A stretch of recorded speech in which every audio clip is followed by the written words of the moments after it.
O tema da mensagem hoje é o segredo dos apóstolos. Atos 10, de 21 a 26.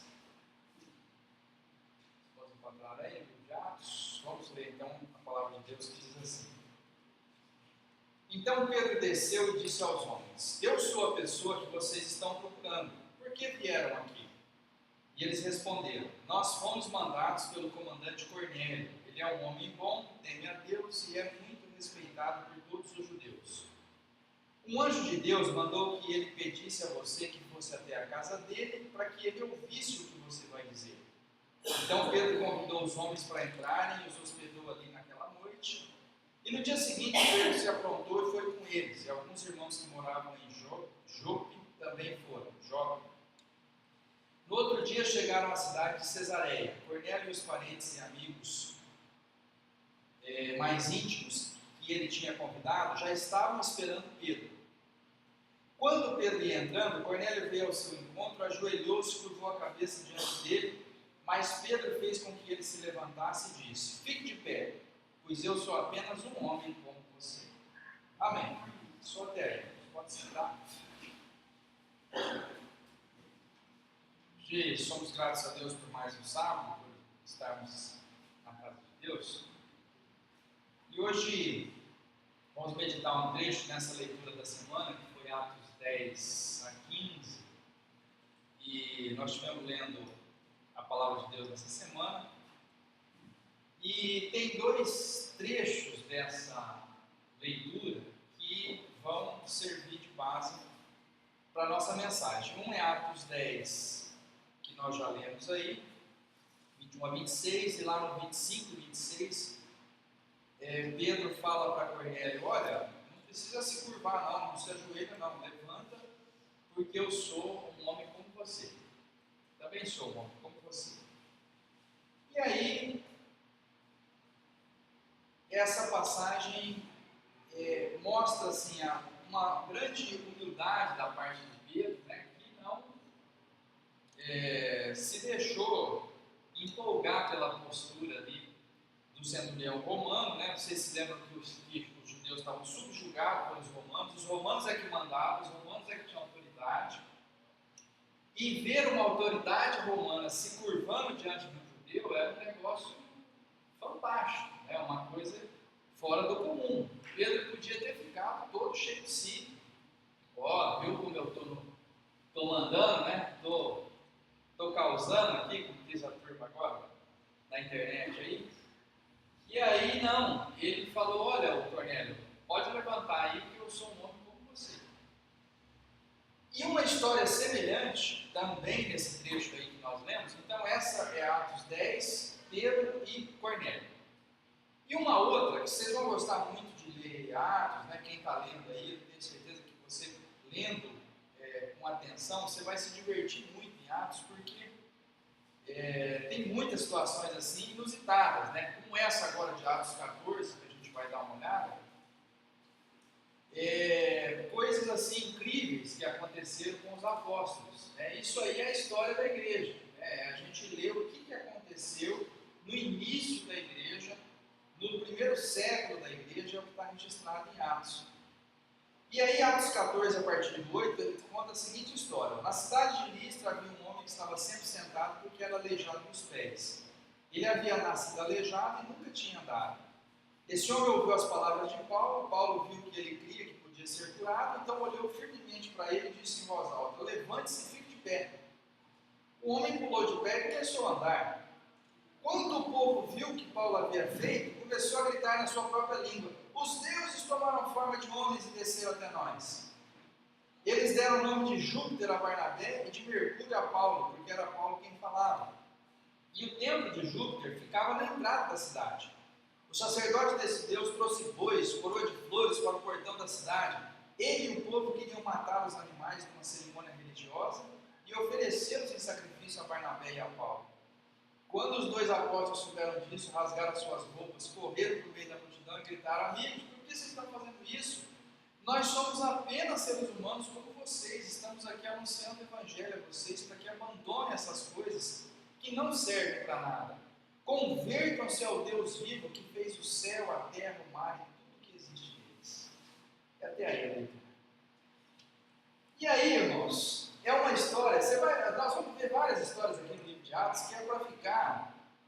queixo caído, né? Porque os apóstolos faziam milagres em Israel, no templo, nas sinagogas, e levantava a inveja.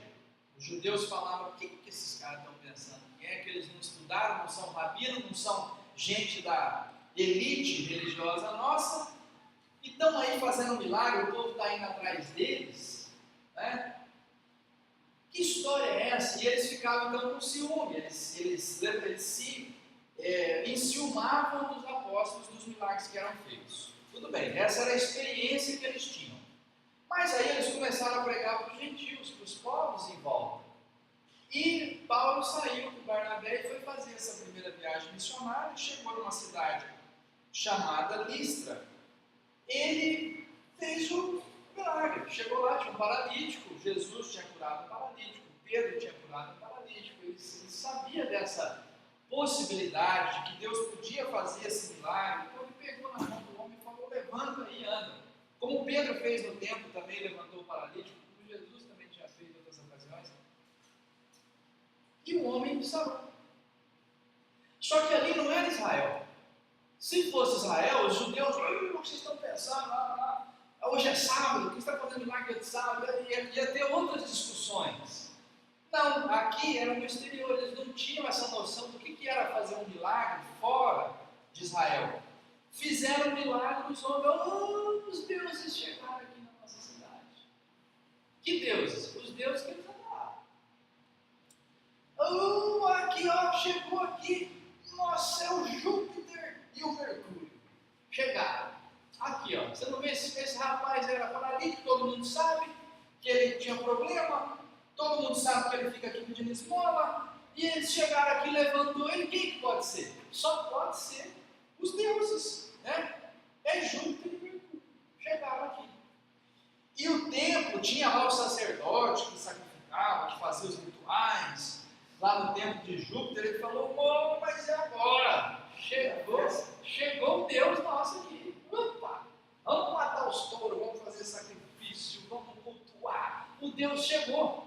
Há quanto tempo nós ficamos adorando ele aqui sem ele estar presente? Agora o homem chegou aqui, chegou o Deus. Olha o milagre que ele fez. Quem que pode fazer milagre? Só Deus. E os deuses deles. Aí, quando Paulo e Barnabé souberam disso, foi: gente, olha a cabeça desse povo, né? Rapaz, não é nada disso, não é nada disso. E aí eles falaram: não é possível. Então aí tem essa imagem, né, aqui, não sei o quanto que está nítido aqui, mas, os irmãos dele, mas tem um aqui rasgando as roupas, né, e o outro acudindo o povo aqui, né? Não faz isso não, calma aí, cidadão, né? Então, está tudo errado isso aí, ninguém vai, não chegou Deus nenhum aqui não, nós somos seres humanos como vocês,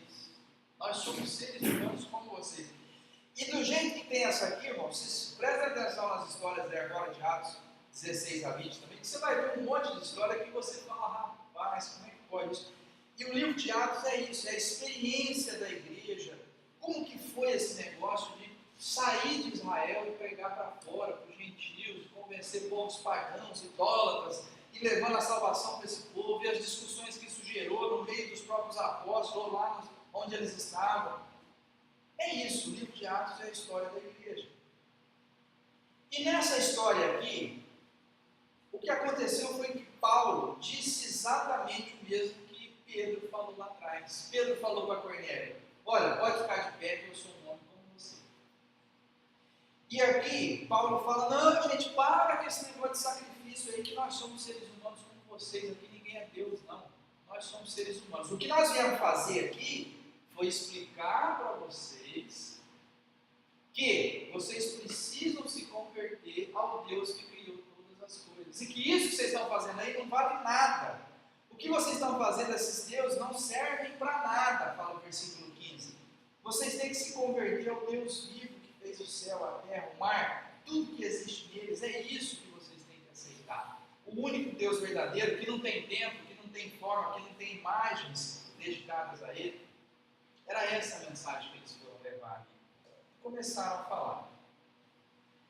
Agora, irmãos, aí tem um detalhezinho básico, né? Um detalhezinho básico que eu quero que que os irmãos possam refletir um pouquinho. Os apóstolos eram homens. Eles disseram: somos seres humanos como vocês, nós somos homens como vocês. Legal. Mas não eram, não. Não eram. Gente, a sombra de Pedro curava. Mas era fora do normal. Era fora do normal. Herodes mandou prender Pedro, o anjo foi lá e soltou. É um negócio esquisito. Paulo chega num paralítico e fala: levanta aí. O cidadão levanta, sai andando. Depois nós vamos ver na sequência do livro de Atos, Paulo está fazendo uma pregação no segundo andar, no sobrado, o rapaz dorme na janela, está sentado na janela, dorme, cai, morre. Ele vai lá, ora com o rapaz volta à vida, ele volta e continua a pregação. Não é um negócio fora do comum? Não tinha nada de comum na vida deles. O poder de Deus estava com eles, irmãos.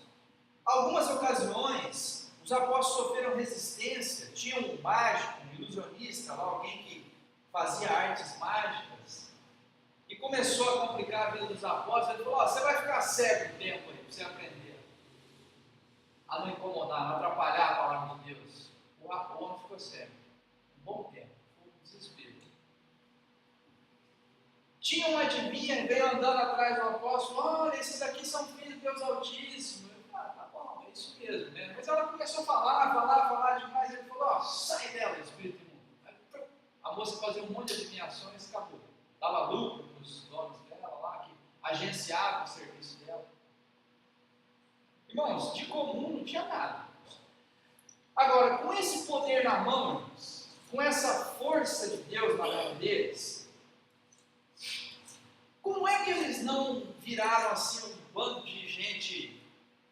Por que eles não criaram a Liga da Justiça? Né? Super-heróis. Aqui nós somos os fera, né? Nós somos os bonzão que vai fazer de tudo, que vai ter tudo, que merece o respeito, a consideração de todo mundo, porque nós somos os caras. Então, o poder de Deus na vida deles não gerou orgulho, não gerou arrogância, não fez com que eles se sentissem mais do que as outras pessoas, não fez com que eles exigissem ser tratados de forma diferente. Eles simplesmente cumpriram o seu papel, a sua missão. E aí, irmãos, às vezes nós confundimos também essa palavra. Humildade não é ser pobre, não é? Humildade é você não se valer dos recursos que você tem. Você pega um homem rico que vai numa casa pobrezinha, que toma, né, come com eles, almoça ali, toma uma refeição com eles.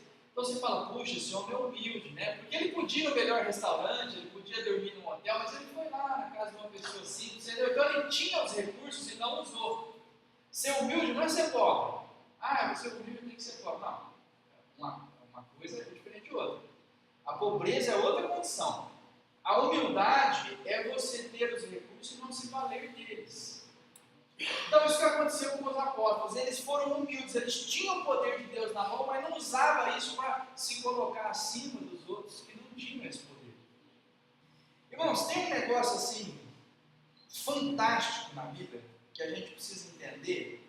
Talvez essa seja uma das maiores verdades que a Bíblia nos transmite. Ela está em João 5, 26.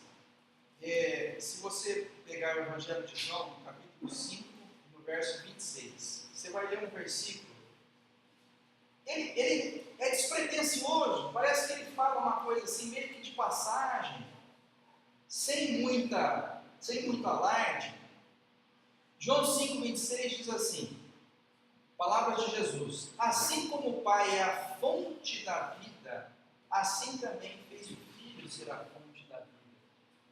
Na versão tradicional, revista e corrigida, ele fala assim: assim como o Pai tem a vida em si mesmo, assim também permitiu ao Filho ter a vida em si mesmo. Irmãos, observe isso aqui com atenção. Deus é a única criatura do universo que tem a vida em si mesmo. É o único que é a fonte da vida. Mas me diga uma coisa, Jesus não tem a vida eterna? Tem. Ele recebeu do Pai. Nós não teremos vida eterna? Teremos. Dependente do Pai. O planeta não está aqui e faz milhões de anos que o planeta está aqui? Está. Dependente do Pai. Ah, os animais não têm vida? Tem. Dependente do Pai. Entende? Tudo depende de Deus. Tudo depende de Deus. E isso é uma coisa muito importante, irmãos, que às vezes a gente não se dá conta. No hebraico não tem o verbo ser. Por quê? Só tem o verbo estar. Por quê? Porque só Deus é. Ninguém mais é. Só Deus é. O único que é Deus. Todo o restante está. Não é. Então, você não é nada. Você está sendo enquanto Deus permitir, porque a nossa vida depende de Deus. Choveu porque Deus mandou chuva. Se Deus fechar o céu, não chove. Outro versículo nas Escrituras fala que a nossa capacidade vem de Deus. Então, se você realiza bem o seu trabalho, é um bom funcionário, teve sucesso nos negócios, foi Deus que permitiu. A fé, o emprego, a família, você tem família porque Deus permitiu. Irmãos, quantas pessoas tentando ter uma família não conseguem? Quantas pessoas tentando ter um casamento não conseguem? Né? Gente bem formada, gente bonita, gente que não consegue achar um parceiro, ou não se firma com um parceiro, tem um, larga, a coisa não vai, não engrena. Quanta gente tentando ter filho não consegue ter filho, faz tratamento, 10 anos de tratamento, o filho não vem. Irmãos, se não for a mão de Deus, nada acontece. Só que a gente acha que é a gente. E isso, irmãos, é a base para a gente ter uma visão mais clara de quem somos nós, de nós rendermos adoração a Deus e de não exigir de ninguém uma adoração para nós mesmos, na nossa pessoa, por mérito nosso, porque nós não temos mérito. Não temos mérito, e os apóstolos sabiam disso. Então, a gente tem um filho para a honra e glória de Deus. Nós vamos criar esse filho para servir a Deus, para fazer a vontade de Deus, para ele ter família, para ele ter trabalho, para ele ser um homem honrado, para ele ser uma mulher honrada, para ser alguém que vai ter um lugar na sociedade, para a honra e glória de Deus. Por que a gente acha que a gente pode? Que a gente isso, que a gente aquilo? Né? Então, tendo essa visão, nós teríamos uma postura mais humilde de buscar de Deus a direção. Deus, olha, eu vou fazer. A Bíblia fala isso. Em vez de você dizer, olha, eu vou em tal cidade, vou negociar, vou ficar um ano negociando e vou ganhar tanto dinheiro. Não, eu vou dizer assim, se Deus nos der vida e abençoar essa viagem, eu vou lá e vou fazer isso. E a Bíblia, irmãos, nos fala de humildade. Humildade não é ser pobre. Né? Então, essa lembrança, humildade é ter os recursos e não se valer deles para colocar a si mesmo acima dos demais. Filipenses 2, 3 a 4 diz o seguinte: não façam nada por interesse pessoal ou por desejo tolo de receber elogio, mas sejam humildes, considerem os outros superiores a vocês mesmos, que ninguém procure somente os seus próprios interesses, mas também o dos outros. Tenham entre vocês o mesmo modo de pensar que Jesus Cristo tinha. O segredo dos apóstolos, irmãos, é que eles tiveram um ótimo professor. Eles viram Jesus lavando os pés deles, dizendo, vocês me chamam de mestre, certinho, eu sou mestre mesmo. Só que veja o que eu estou fazendo, eu estou lavando os pés de vocês. Agora vocês vão e façam mesmo. Irmãos, precisa ter essa clareza, esse discernimento, que tudo está na mão de Deus. Tudo pertence a Deus. E, portanto, a pessoa que você está vendo na sua frente também pertence a Deus. A pessoa que está na sua frente também é filha de Deus. A pessoa que está ali, você não tem o direito de tratar mal ninguém, de pisar em ninguém, de se colocar acima de ninguém, ou de ficar o tempo todo pensando no seu interesse. Você tem que ver o que é do outro, o que o outro precisa. Essa é a humildade. É você não pensar que os recursos que estão na sua mão são motivo para você se colocar acima do outro. Por que razão? Por que razão? Se foi Deus que deu tudo para todos, se foi Deus que deu o sol hoje para todos nós, que deu chuva ontem para todos nós, que deu vida hoje para todos nós, por que você acha que você está acima dos demais? Então ele fala, olha, vamos viver em harmonia, no verso 2, sejam unidos de alma e mente, façam tudo pensando nos demais e considerando os demais superiores a vocês mesmos. Irmãos, isso é a base para nós não nos gloriarmos de nada e termos uma vida feliz, humilde na presença de Deus. E a gente precisa ter claro isso, irmãos, que essa palavra de humildade era o segredo dos apóstolos, o poder de Deus na mão deles e eles sendo capazes de lidar com isso com muita tranquilidade, dizendo para as pessoas, levanta aí que eu sou um homem igual a você, levanta aí que não faz esse sacrifício não, que eu sou ser humano como você, está tudo certo, estamos juntos, podemos nós juntos servir a Deus, estamos no mesmo barco, somos no mesmo grupo, estamos servindo ao nosso Deus da mesma forma, vocês precisam se converter e chegar mais perto de Deus, vamos todos servir a Deus, porque quem merece honra e glória, quem merece ser reconhecido é somente Deus. Eu cheguei à seguinte conclusão, irmãos.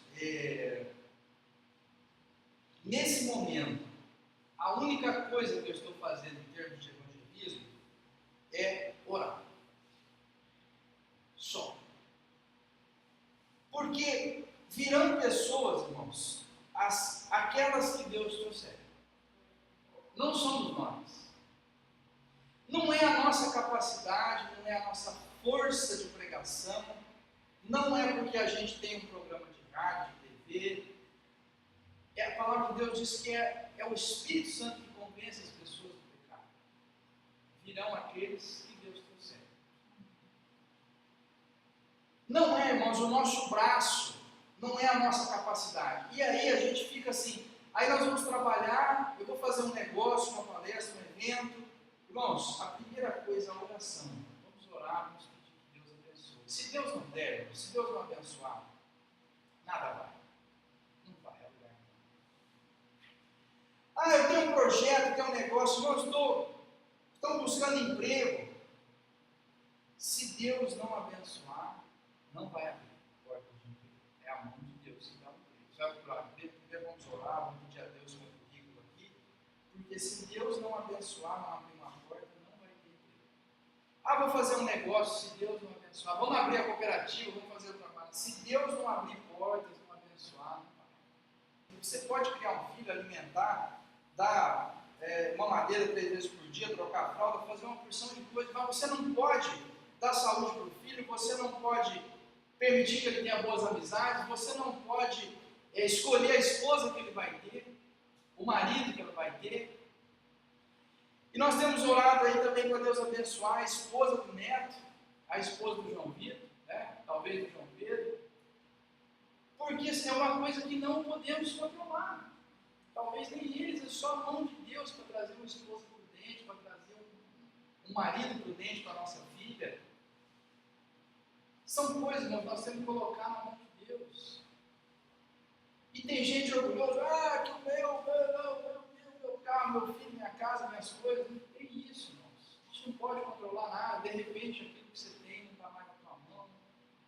É complicado isso aí. Você tem que pedir a mão de Deus, a direção de Deus, porque Ele é o sustentador da vida. Ele é o provedor de tudo que tem no mundo. É Ele que é o mantenedor do planeta, de todos nós. E enquanto nós não reconhecermos isso, irmão, nós vamos ficar lutando batalhas perdidas. Isso tem que nos levar para a seguinte postura, irmãos. Nada é meu, tudo pertence a Ele.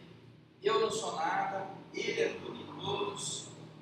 E a gente só pode seguir em frente, irmãos, pela vontade de Deus. E aí a gente começa a orar. Aí você começa a entender a importância da oração. Aí você começa a entender a importância de você orar e sair de casa. Um monte de gente sai de casa e bate o carro. Um monte de gente sai de casa e volta para casa. A gente começa a entender a necessidade de você orar pelo seu trabalho, de orar pela sua esposa, esposa, de orar pelo seu marido, de orar pelos seus filhos, de orar sempre, em todas as situações, de orar pelos seus negócios, pelo seu emprego, de você colocar sempre uma postura de oração antes daquilo que você vai fazer, daquilo que você está planejando. Você faz um plano, um projeto, põe o projeto na mão de Deus, deixa Deus dar resposta, deixa Deus agir, deixa Deus cuidar. Se estiver com Ele, está muito bem cuidado. Nós precisamos adquirir essa postura, irmãos. E essa era a postura dos apóstolos. Nós vemos sábado passado que os apóstolos escolheram os diáconos para quê? Para eles cuidarem da oração e do ensino da palavra. A importância da oração. Orando, orando, orando. Nós temos buscado a Deus, irmãos, em vários assuntos. Né? E é assim que nós devemos proceder. Nos seus projetos essa semana, naquilo que você está pensando em fazer, naquilo que você pensa no futuro, naquilo que você está precisando que aconteça em qualquer área da vida, nessa semana, coloque a oração em primeiro lugar. Primeiro apresenta a Deus. Deus, estou te pedindo isso, eu estou precisando disso. Deus, é essa a necessidade que eu tenho. E espera uma resposta de Deus. Só haja de acordo com aquilo que Deus te indicar, te colocar. Sinta Deus na sua vida. Leia a palavra para você sentir o que Deus tem para te dizer.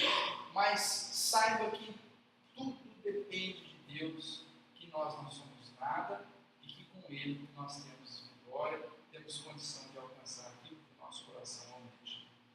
Vamos orar, vamos colocar mais uma vez a nossa vida na presença de Deus, esperar dele respostas, né, para os nossos pedidos e que Ele aceite o nosso trabalho, a nossa vida que está colocada na presença dele. Vamos orar? Vamos